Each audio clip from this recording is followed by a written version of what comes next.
Escribe en los comentarios desde dónde y a qué hora nos ves. Así podré conocerte mejor. Para apoyar el canal gratis, no olvides suscribirte y darle like. Imagina la flota más poderosa jamás reunida. 130 barcos colosales, una fuerza de invasión destinada a doblegar a una nación y cambiar el curso de la historia. Se la llamó la Grande y Felicísima Armada, pero la conocemos como la Armada Invencible. ¿Cómo pudo una fuerza tan abrumadora ser derrotada? ¿Fue la genialidad de sus enemigos, la furia de la naturaleza, o un destino sellado por la arrogancia?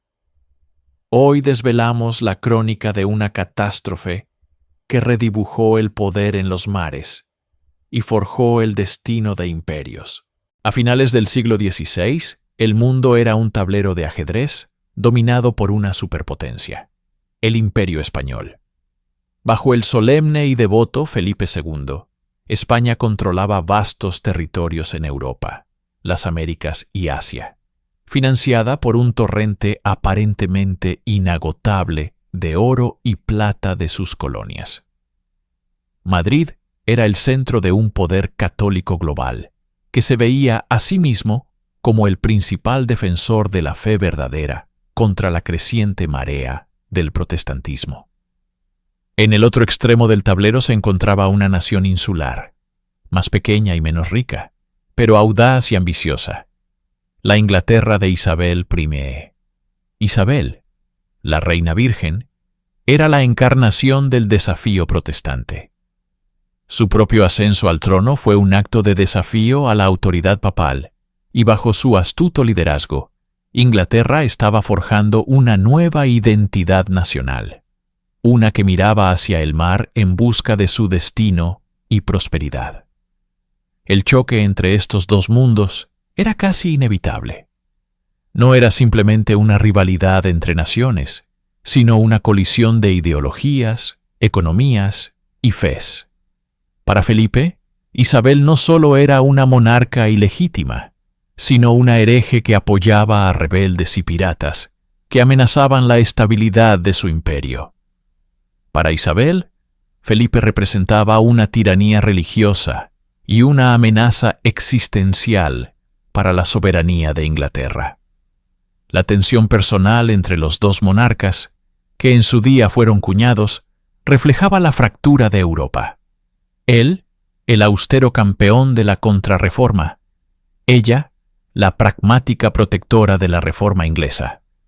Cada barco español hundido, cada rebelde holandés financiado y cada complot católico descubierto en Londres añadía más leña a un fuego que pronto se convertiría en un infierno naval. El escenario estaba listo para una confrontación que no solo decidiría el destino de dos naciones, sino que redefiniría el equilibrio de poder en todo el mundo. La paz entre España e Inglaterra era frágil, sostenida por una diplomacia cada vez más tensa, mientras las provocaciones se acumulaban. La más flagrante de ellas provenía de los mares. Corsarios ingleses, con el beneplácito no oficial de la corona, lanzaron una guerra de desgaste contra el alma económica del Imperio Español. Sus flotas del tesoro. Hombres como Francis Drake, aclamado como un héroe en Londres, pero vilipendiado como un pirata despreciable en Madrid, se hicieron legendarios por sus audaces asaltos a los puertos y barcos españoles en el Caribe. Su circunnavegación del globo no fue solo una hazaña de exploración, sino una incursión masiva que le permitió saquear riquezas españolas por un valor incalculable, una afrenta directa al poder de Felipe II. Al mismo tiempo, Isabel I jugaba una peligrosa partida en el continente. Brindó apoyo financiero y militar a los rebeldes protestantes en los Países Bajos, que llevaban décadas luchando por independizarse del dominio español. Para Felipe, esto era intolerable. No solo era una interferencia en los asuntos internos de su imperio, sino que era un apoyo activo a la herejía, socavando su autoridad como el monarca católico más poderoso. La tensión se intensificó con una serie de conspiraciones internas para derrocar a Isabel. Los complots católicos, a menudo alentados y financiados desde España, buscaban asesinar a la reina protestante y reemplazarla con su prima católica, María Estuardo, reina de Escocia. El descubrimiento del complot de Babington en 1586 selló el destino de María. La evidencia de su complicidad llevó a su ejecución en febrero de 1587. Para Felipe II, este fue el ultraje final. La ejecución de una reina católica a manos de una hereje era un pecado que no podía quedar sin castigo. Era el casus belli que necesitaba. La diplomacia había fracasado. La única respuesta posible era la fuerza. Tras la ejecución de María Estuardo, la decisión de Felipe II fue irrevocable. Inglaterra debía ser invadida, y la herejía extirpada de raíz. Así comenzó uno de los mayores esfuerzos logísticos y militares del siglo XVI, la creación de la grande y felicísima Armada. El plan era de una escala monumental. No se trataba simplemente de una flota de guerra, sino de un puente flotante para transportar un ejército de invasión. Desde los astilleros de Lisboa, Cádiz y el norte de España, se reunieron y construyeron barcos de todo tipo. Imponentes galeones de guerra, diseñados para el combate pesado, robustas urcas para el transporte de suministros, ágiles pataches para la comunicación y la exploración. En total, cerca de 130 barcos fueron comisionados para la empresa. La movilización humana fue igualmente asombrosa. Se reclutaron más de 30.000 hombres, marineros experimentados, pero también miles de soldados de los temidos tercios españoles, la infantería más formidable de Europa. El plan requería que esta vasta flota navegara por el Canal de la Mancha, se anclara frente a la costa de Flandes y embarcara al ejército de 30.000 veteranos de Alejandro Farnesio, el duque de Parma, para luego cruzar y desembarcar en las costas de Kent. Las bodegas de los barcos se llenaron hasta los topes con provisiones para meses, galletas, vino, agua, carne salada, así como ingentes cantidades de pólvora, balas de cañón y armas. El mando inicial fue otorgado al almirante más experimentado de España, Álvaro de Bazán, marqués de Santa Cruz.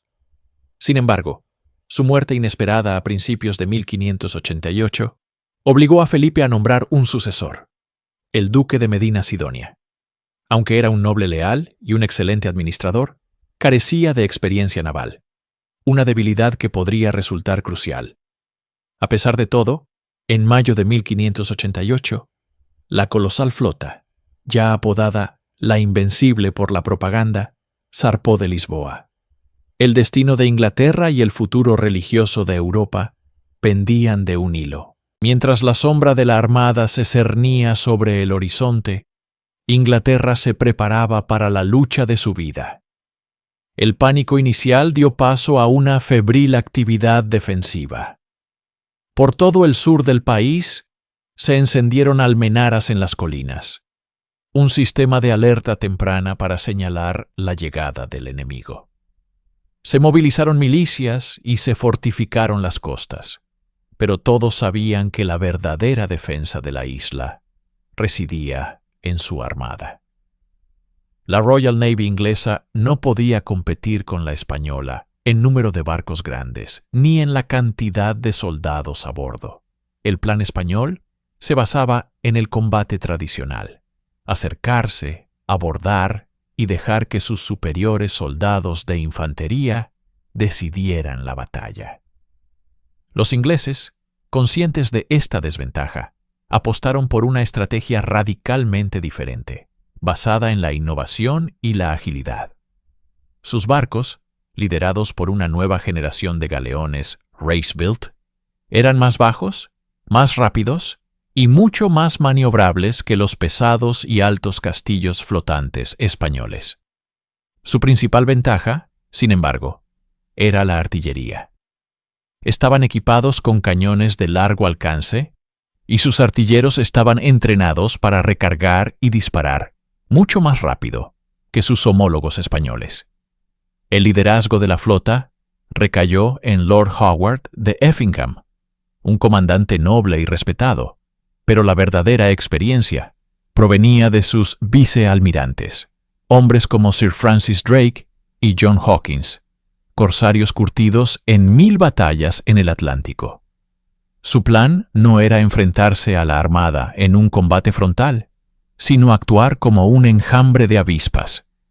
Pretendían mantenerse a distancia, fuera del alcance de los cañones españoles de corto alcance y de sus soldados, mientras utilizaban su velocidad para rodear la formación enemiga y castigarla con un fuego de artillería incesante. Cuando la armada fue avistada finalmente frente a la costa de Cornualles, a finales de julio de 1588, la pequeña pero letal flota inglesa salió de Plymouth para ejecutar su audaz y desesperada defensa. El Canal de la Mancha estaba a punto de convertirse en el escenario de una batalla naval que cambiaría la historia. La dirección de la armada recayó sobre una figura inesperada: Alonso Pérez de Guzmán, el duque de Medina Sidonia. Tras la muerte del legendario Álvaro de Bazán, el rey Felipe II eligió a Medina Sidonia, un hombre de inmensa riqueza y lealtad, pero sin ninguna experiencia naval. El propio duque, consciente de sus limitaciones, suplicó al rey que lo relevara del mando, citando su desconocimiento del mar y su tendencia al mareo.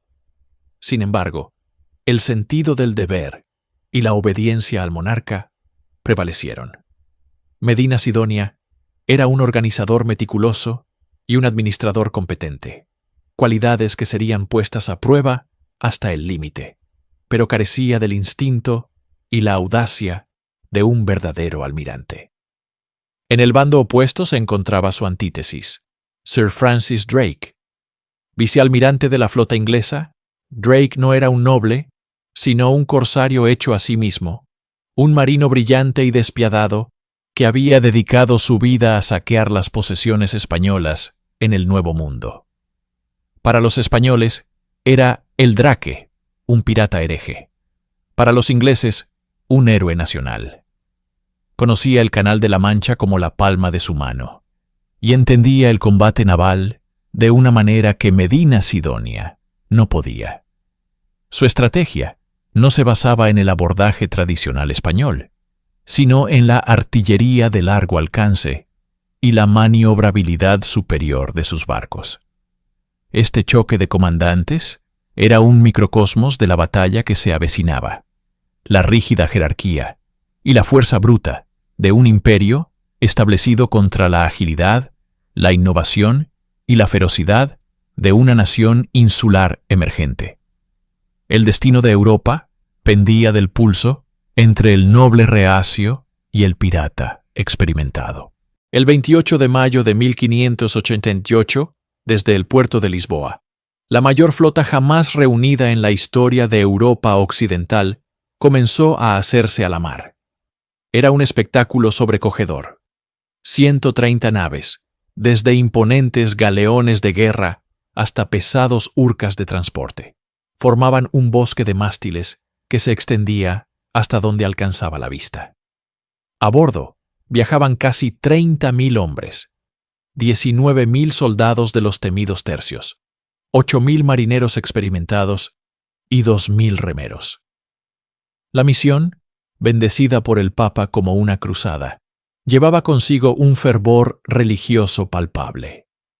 Estandartes con la imagen de la Virgen María ondeaban junto a las insignias reales, y cientos de sacerdotes y frailes acompañaban a las tropas para administrar los sacramentos y asegurar la bendición divina. La artillería era formidable, con más de 2.400 cañones de bronce y hierro. Sin embargo, este coloso flotante era también vulnerable. Su propia magnitud lo hacía lento y difícil de maniobrar. Casi inmediatamente después de zarpar, la mala suerte se hizo presente. Una serie de violentas tormentas dispersó la flota a lo largo de la costa atlántica, causando daños significativos y obligando a Medina Sidonia a buscar refugio en el puerto de A Coruña para realizar reparaciones y reagrupar sus fuerzas. Este contratiempo inicial no solo retrasó la invasión durante semanas, sino que también mermó las provisiones y, lo que es más importante, la moral de los hombres. Era un presagio ominoso, una advertencia de los elementos de que el dominio de los mares no se conseguiría únicamente con tamaño y poder de fuego. El Atlántico no se sometería tan fácilmente. Tras superar las tormentas iniciales y reagruparse, la Armada Invencible finalmente entró en el Canal de la Mancha el 29 de julio. Su aparición frente a la costa de Cornualles fue detectada por el buque inglés Golden Hind. La noticia se extendió como la pólvora por toda la costa sur de Inglaterra. Un sistema de almenaras, hogueras encendidas en las cimas de las colinas, transmitió la alarma de un extremo a otro del país en cuestión de horas. La leyenda cuenta que cuando la noticia llegó a Sir Francis Drake en Plymouth, éste se encontraba jugando a los bolos y, sin inmutarse, insistió en terminar su partida, declarando que había tiempo de sobra para ganar el juego y luego derrotar a los españoles. Aunque probablemente apócrifa, la anécdota refleja la fría confianza de los comandantes ingleses. La flota inglesa, bajo el mando de Lord Howard de Effingham, zarpó de Plymouth para interceptar al gigante español. El primer enfrentamiento se produjo el 31 de julio. Los ingleses revelaron de inmediato su estrategia. Evitando a toda costa el combate cercano que favorecía a los españoles para el abordaje, utilizaron la superior velocidad y agilidad de sus barcos. Se mantuvieron a distancia, fuera del alcance efectivo de los pesados cañones españoles de corto alcance, y utilizaron sus culebrinas de largo alcance para hostigar los flancos de la formación enemiga. Para los españoles, fue una experiencia frustrante. Sus castillos flotantes eran lentos y poco maniobrables en comparación. Podían absorber el castigo, pero no podían forzar la batalla en sus propios términos. La primera sangre había sido derramada, y las reglas del combate naval estaban siendo reescritas en las aguas del canal. A pesar de la agilidad inglesa y su táctica de hostigamiento, la Armada Invencible demostró ser un enemigo extraordinariamente difícil de quebrar. El duque de Medina Sidonia, aunque inexperto en el combate, demostró ser un brillante organizador y estratega defensivo. Implementó una formación de combate que se volvería legendaria, la formación de media luna. Esta disposición táctica era una obra maestra de la defensa naval. Los navíos más poderosos y fuertemente armados, los galeones de las escuadras de Portugal y Castilla, formaban los cuernos y el cuerpo exterior de la media luna, creando un muro de cañones casi impenetrable.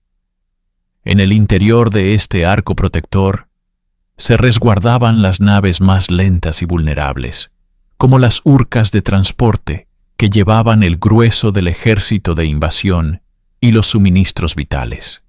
La formación navegaba en un orden estricto y disciplinado, avanzando por el canal como una única y monstruosa entidad.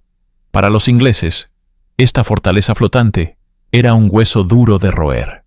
Cada vez que intentaban un ataque concentrado sobre un flanco, los barcos españoles podían virar y presentar una formidable andanada de artillería. Romper la formación para aislar y capturar un barco era prácticamente imposible, sin exponerse a un devastador fuego cruzado. Durante días, la flota inglesa danzó alrededor de la media luna, picoteando sus bordes, causando daños menores y gastando munición preciosa. pero sin lograr asestar un golpe decisivo. La armada, aunque hostigada y lenta, avanzaba inexorablemente por el canal, manteniendo su cohesión y su objetivo final: unirse a las tropas del duque de Parma en Flandes. La inexpugnable Media Luna se había convertido en un símbolo de la resistencia y disciplina española. A medida que la formidable armada invencible avanzaba por el Canal de la Mancha, los comandantes ingleses, Lord Howard y Sir Francis Drake, comprendieron que un enfrentamiento directo sería un suicidio. Sus barcos, aunque más ágiles y rápidos, eran superados en número y tamaño. No podían competir en el combate tradicional preferido por los españoles: el abordaje y la lucha cuerpo a cuerpo. La estrategia española se basaba en acercarse, enganchar los barcos enemigos y dejar que su superior infantería de marina hiciera el resto. Conscientes de esta desventaja, los ingleses adoptaron una doctrina naval revolucionaria. En lugar de buscar el abordaje, convirtieron sus barcos en plataformas de artillería móviles. Su ventaja residía en sus cañones de largo alcance y, crucialmente, en la velocidad con la que sus tripulaciones podían recargarlos y dispararlos. Así comenzó un mortal juego del gato y el ratón a lo largo de la costa sur de Inglaterra. Los barcos ingleses, como avispones furiosos, se lanzaban hacia los flancos de la lenta formación de Media Luna de la Armada. Disparaban una andanada desde una distancia segura, causando daños en los mástiles, el aparejo y los cascos de los galeones, para luego retirarse rápidamente antes de que los españoles pudieran responder eficazmente. Esta táctica de golpear y huir era exasperante para el duque de Medina Sidonia. Sus barcos estaban diseñados para una batalla decisiva, no para una guerra de desgaste. Cada día, los cañonazos ingleses astillaban la madera y la moral de sus hombres, mientras que la formación de Media Luna, aunque increíblemente resistente, se veía obligada a gastar pólvora y munición en intercambios de fuego ineficaces. El objetivo inglés no era hundir los galeones en esta fase, sino hostigarlos, debilitarlos y, sobre todo, impedir que se detuvieran para embarcar al ejército del duque de Parma, que esperaba impaciente en Flandes.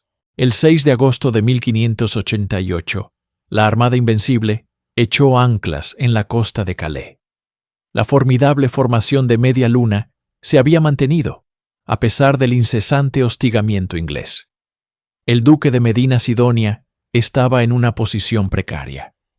Esperaba desesperadamente establecer contacto con el duque de Parma y sus veteranos tercios, listos para ser transportados a través del canal.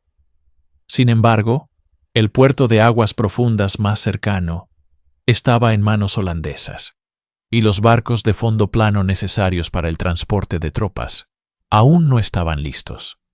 La armada era una presa fácil, anclada y expuesta. Los comandantes ingleses sabían que esta era su oportunidad de oro para romper la impenetrable formación. Durante la noche del 7 al 8 de agosto, bajo el amparo de la oscuridad y con la marea a su favor, desataron una de las armas psicológicas más temidas de la guerra naval: los brulotes. 8 barcos, cargados hasta los topes con alquitrán, pólvora y cualquier material inflamable, fueron incendiados y enviados a la deriva directamente hacia el corazón de la flota española. El pánico se apoderó de la armada. Los marineros españoles, veteranos de 1000 batallas, recordaban las historias de los infernales de Amberes, barcos explosivos que habían causado una carnicería años antes. Al ver las llamas danzantes acercándose en la oscuridad, imaginaron una muerte horrible. El orden se desvaneció.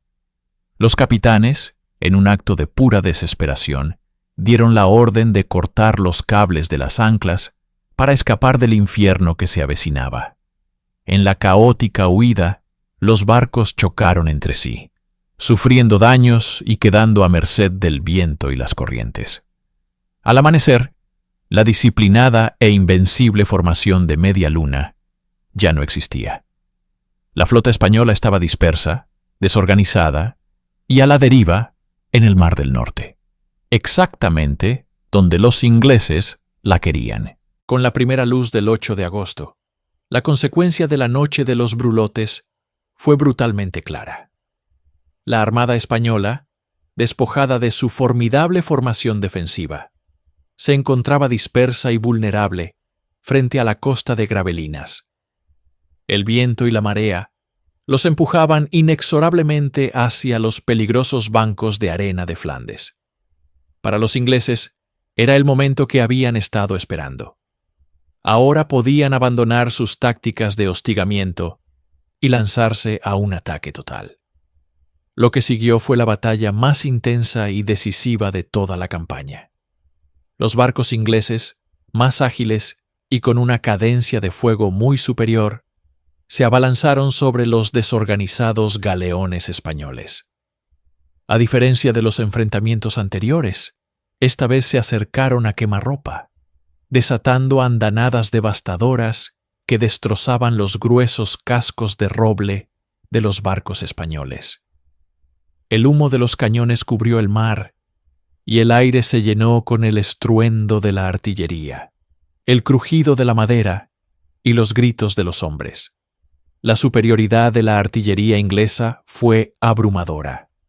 Sus cañones, montados sobre cureñas de 4 ruedas, podían ser recargados y disparados varias veces más rápido que los pesados cañones navales españoles. Los artilleros españoles, valientes pero superados, apenas podían devolver el fuego. Sus barcos, diseñados para el abordaje, estaban llenos de soldados que ahora eran blancos indefensos. Durante más de 8 horas, la flota española soportó un castigo implacable.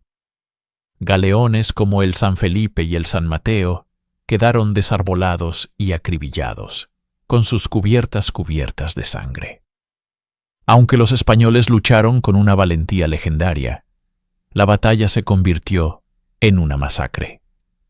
Al final del día, con la munición inglesa casi agotada y una repentina tormenta que dispersó a ambas flotas, la Armada Invencible estaba rota, no solo físicamente, sino también en espíritu. La batalla de Gravelinas no terminó con una rendición formal, sino con el agotamiento y la intervención de la naturaleza. Cuando la tormenta amainó, el panorama para el duque de Medina Sidonia era desolador. Su flota estaba maltrecha, dispersa, y lo más importante, había sido empujada hacia el norte, lejos de cualquier posibilidad de reunirse con el ejército de Parma. La invasión de Inglaterra había fracasado.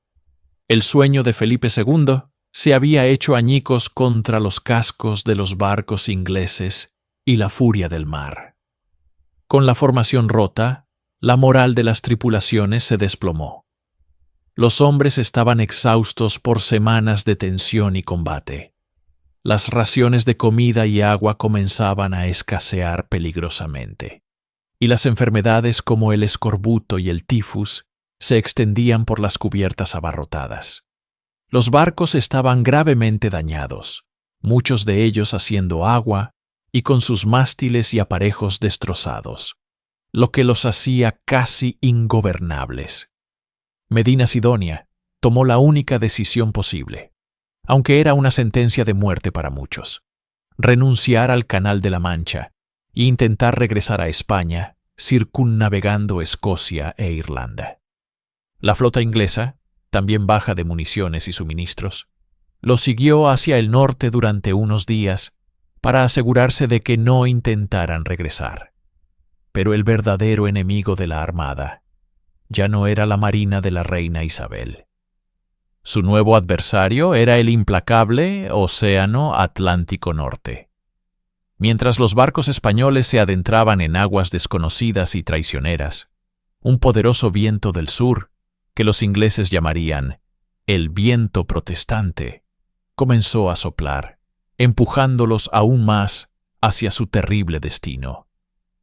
La retirada se convirtió en una agonía prolongada, una lucha desesperada por la supervivencia contra el hambre, la sed, la enfermedad y la furia de un océano que no mostraría piedad. Tras el desastre de Gravelinas y la dispersión causada por los brulotes, la Armada Invencible se encontraba en una posición insostenible. El duque de Medina Sidonia, a bordo del maltrecho San Martín, convocó un consejo mientras la armada se arrastraba hacia el norte, pasando entre las Islas Orcadas y Shetland. El Atlántico desató su furia. Lo que comenzó como un clima adverso se transformó en una serie de tormentas de una violencia inusitada, que azotaron a la flota durante semanas. Los españoles, y también los ingleses, interpretaron estos eventos a través del prisma de su fe. Para Inglaterra, era una clara señal de la providencia divina, un viento protestante enviado por Dios para proteger su reino y aniquilar a los invasores católicos. La reina Isabel I incluso acuñó una medalla con la inscripción Flavit et dissipati sunt, sopló Dios y fueron dispersados. Para los españoles, era una prueba de fe, un castigo divino, o simplemente la más terrible de las desgracias. Los robustos galeones, diseñados para soportar batallas, no estaban construidos para resistir la fuerza de huracanes consecutivos en mar abierto. Las olas, descritas por los supervivientes como montañas líquidas, se estrellaban contra los cascos ya debilitados. Los mástiles, dañados en combate, se partían como si fueran ramitas, arrastrando consigo las velas y los aparejos. Las anclas, vitales para capear un temporal, tuvieron que ser cortadas en un intento desesperado por evitar que los barcos se hundieran. La cohesión de la flota se rompió por completo. Cada barco luchaba por su cuenta, perdido en una cortina de lluvia y espuma. El viento no era un simple obstáculo. Se convirtió en el principal enemigo, un verdugo implacable que empujaba a los barcos hacia el oeste, directamente hacia la trampa mortal, que sería la costa irlandesa. El paso por el norte de Escocia fue solo el preludio del verdadero infierno. A medida que los barcos supervivientes, dispersos y maltratados, intentaban navegar hacia el sur por la costa occidental de Irlanda, la situación a bordo alcanzó niveles de sufrimiento inhumanos. Las provisiones, que ya eran escasas al salir de Lisboa, estaban ahora podridas o agotadas. Los barriles de galletas estaban llenos de gorgojos y el agua potable, almacenada en toneles de madera, se había vuelto fétida e imbebible. Para aligerar peso durante las tormentas, muchos barcos habían arrojado por la borda sus reservas de agua dulce, junto con los caballos y mulas de la caballería, cuyos relinchos de pánico se perdían en el rugido del viento. El hambre y la sed se convirtieron en una tortura diaria. La desnutrición dio paso a enfermedades devastadoras como el escorbuto, que hacía sangrar las encías y debilitaba los cuerpos hasta la extenuación. La disentería se extendió como la pólvora en las insalubres y abarrotadas cubiertas inferiores, donde los heridos de Gravelinas agonizaban sin atención médica. Los hombres morían a diario, y sus cuerpos eran simplemente arrojados al mar sin ceremonia alguna. Los barcos se convirtieron en cascarones fantasmales, tripulados por espectros vestidos con harapos. La disciplina se desvaneció, reemplazada por la desesperación. Cada amanecer revelaba la misma vista desoladora. Un océano gris e infinito, y a lo lejos, la silueta amenazante y rocosa de una costa desconocida que prometía no un refugio, sino una tumba. La costa oeste de Irlanda, con sus acantilados escarpados, arrecifes ocultos y bahías traicioneras, se convirtió en el cementerio de la Armada Invencible. Empujados sin piedad por los vientos del Atlántico, al menos 24 barcos españoles encontraron su fin en estas aguas. Los capitanes, desesperados por encontrar agua, comida o un lugar seguro para reparar sus naves, se arriesgaban a acercarse a tierra, pero sus anclas dañadas no podían sujetar los barcos contra la fuerza de las olas, que los arrastraban inevitablemente hacia las rocas. El naufragio del galeón La Girona es uno de los más trágicos. Tras haber recogido a más de 800 supervivientes de otros 2 naufragios, el barco sobrecargado intentó llegar a la Escocia católica, pero una galerna lo estrelló contra las rocas de Lacada Point, en el actual condado de Antrim. De las aproximadamente 1.300 personas a bordo, solo sobrevivieron 9. Para aquellos que lograban sobrevivir al naufragio y alcanzar la orilla, la pesadilla no terminaba. Irlanda estaba bajo un brutal control inglés, y el Lord Diputado, William Fitzwilliam, emitió órdenes claras. Cualquier español encontrado debía ser ejecutado. Temía que estos soldados veteranos pudieran unirse a los clanes irlandeses rebeldes. Así, hombres exhaustos y medio ahogados que llegaban a las playas eran cazados y masacrados por las guarniciones inglesas. Aunque algunos irlandeses locales ofrecieron ayuda, muchos también despojaron a los náufragos de sus objetos de valor. Las playas de Irlanda se tiñeron de sangre y se llenaron con los restos de la flota más grande que el mundo había conocido. Un testimonio brutal del fin de un sueño imperial. Para los marineros y soldados de la Armada que sobrevivieron a los cañones ingleses y a los brulotes en gravelinas, el verdadero infierno apenas comenzaba. La orden de Medina Sidonia era clara: circunnavegar las islas británicas para volver a España. Este viaje, a través de las traicioneras aguas del Atlántico Norte, se convirtió en una odisea de muerte y desesperación. Las tormentas de otoño, de una ferocidad inusitada, se abatieron sobre la flota ya maltrecha. Los barcos, dañados en combate, con aparejos destrozados y anclas perdidas, eran juguetes en manos del océano. Las provisiones, ya escasas, se pudrieron o se agotaron. El agua dulce se convirtió en un lujo, y el escorbuto, el tifus y la disentería comenzaron a diezmar a las tripulaciones. El hambre era tan atroz que los hombres recurrieron a comerse las cuerdas de cuero del barco, y en los casos más extremos, a los propios muertos.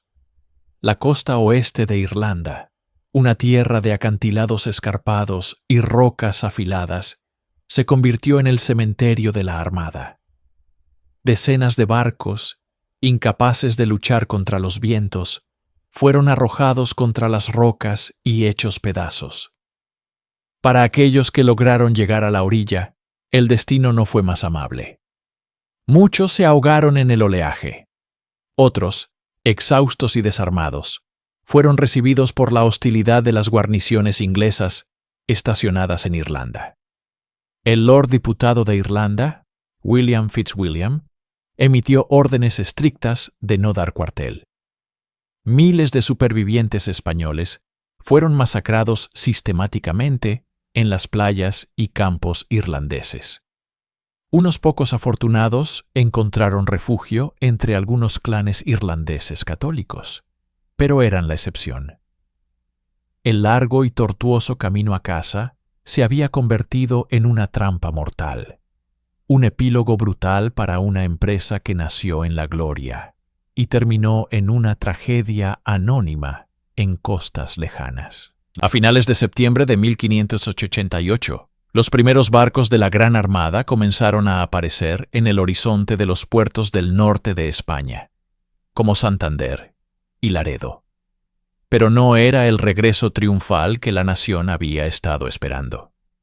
Eran espectros, cascos destrozados y velas hechas jirones que se arrastraban hacia la seguridad del hogar. A bordo, los hombres eran fantasmas. Demacrados, enfermos y traumatizados, muchos murieron de agotamiento y enfermedad justo al tocar tierra. El hedor a muerte y gangrena emanaba de las cubiertas. De los casi 130 barcos que habían zarpado con tanto orgullo, apenas regresaron unos 65. De los 30.000 hombres que formaban la expedición, se estima que menos de 10.000 lograron volver con vida. La noticia del desastre se extendió por España como una plaga silenciosa, sumiendo al reino en un estado de shock y luto nacional. Las listas de muertos y desaparecidos eran interminables, afectando a familias de todos los rincones del imperio, desde los nobles de Castilla hasta los campesinos de Andalucía. El rey Felipe II recibió la noticia en su austero monasterio de El Escorial. Según los cronistas, mantuvo una compostura férrea, declarando: «Envié a mis barcos a luchar contra los hombres, no contra los elementos de Dios». A pesar de su estoicismo público, el golpe fue devastador. El coste financiero de la empresa había vaciado las arcas del Estado, y la pérdida de tantos barcos experimentados, marineros veteranos y soldados de élite era irreemplazable a corto plazo. España se vio obligada a hacer un doloroso recuento de sus pérdidas, no solo en material y vidas, sino también en prestigio. La invencibilidad de su poder naval había sido puesta en duda de la forma más humillante posible. El desastre obligó a una profunda reflexión sobre la estrategia naval, la construcción de barcos y la logística, un examen de conciencia nacional que marcaría el resto del reinado de Felipe II. Mientras España lloraba a sus muertos, Inglaterra estallaba en una euforia de celebración y alivio. La amenaza de invasión, que había aterrorizado al país durante meses, se había disipado. La victoria fue inmediatamente enmarcada no solo como un triunfo militar, sino como una prueba irrefutable del favor divino. La reina Isabel I, con una maestría política consumada, capitalizó este sentimiento. Su famoso discurso a las tropas en Tilbury, pronunciado antes de que se confirmara la derrota final de la Armada, se convirtió en un símbolo de la resistencia y el coraje inglés. La frase «viento protestante» se acuñó para describir las tormentas que destrozaron la flota española, reforzando la idea de que Dios estaba del lado de la Inglaterra protestante contra la tiranía católica de España. Se acuñaron medallas conmemorativas con la inscripción «Flavit Jehova et dissipati sunt». La victoria sobre la Armada provocó una explosión de orgullo nacional y confianza. Los comandantes ingleses como Francis Drake, John Hawkins y Martin Frobisher fueron aclamados como héroes nacionales, encarnando un nuevo espíritu de audacia y aventura marítima. Aunque la guerra con España continuaría durante 16 años más, con victorias y derrotas para ambos bandos, la balanza psicológica del poder en el mar había cambiado para siempre. La derrota de la Armada rompió el aura de invencibilidad que rodeaba a España. Para Inglaterra fue el comienzo de una nueva era. Despertó una ambición naval que sentaría las bases para la futura exploración, el comercio global y, finalmente, la construcción del Imperio Británico. La victoria no transformó a Inglaterra en la dueña de los mares de la noche a la mañana, pero fue el catalizador fundamental, la chispa que encendió la llama de una supremacía naval que definiría los siglos venideros. La derrota de la Armada Invencible es uno de esos raros momentos en la historia cuyo legado mitológico se vuelve más poderoso que la propia realidad histórica. A lo largo de los siglos, el evento se ha solidificado en la conciencia occidental, como la historia de David contra Goliat, la pequeña y ágil Inglaterra protestante derrotando al gigante y torpe imperio católico español. Este mito se convirtió en una piedra angular de la identidad nacional británica, un relato fundacional de excepcionalismo, libertad y dominio naval. Impulsó la narrativa del Imperio Británico como una fuerza para el bien, destinada a gobernar las olas. Sin embargo, la realidad histórica es más matizada. La guerra anglo-española no terminó en 1588. Continuó hasta 1604 e incluyó humillantes derrotas para los ingleses, como la fallida Contraarmada de 1589. España se recuperó rápidamente, reconstruyó su flota con barcos más modernos y eficientes, y su imperio global se mantuvo como la principal potencia mundial durante otro medio siglo. El flujo de plata desde las Américas continuó, financiando sus ejércitos y su influencia en Europa. No obstante, el impacto a largo plazo de 1588 fue innegable. Marcó el principio del fin de la hegemonía naval española indiscutible. La derrota demostró que el poder español no era absoluto y que las naciones del norte de Europa, con sus barcos más rápidos y su artillería de mayor alcance, podían desafiarlo con éxito. Abrió las puertas para que ingleses, holandeses y franceses se aventuraran con más audacia en el Atlántico, estableciendo sus propias colonias y redes comerciales. El fracaso de la Armada fue un punto de inflexión. No hundió a España de inmediato, pero erosionó los cimientos de su poder marítimo y, lo que es más importante, alteró la percepción de ese poder en todo el mundo. Fue el momento en que el futuro del dominio oceánico comenzó a desplazarse del Mediterráneo y la península ibérica hacia las costas del Canal de la Mancha, redibujando el mapa del poder mundial para siempre.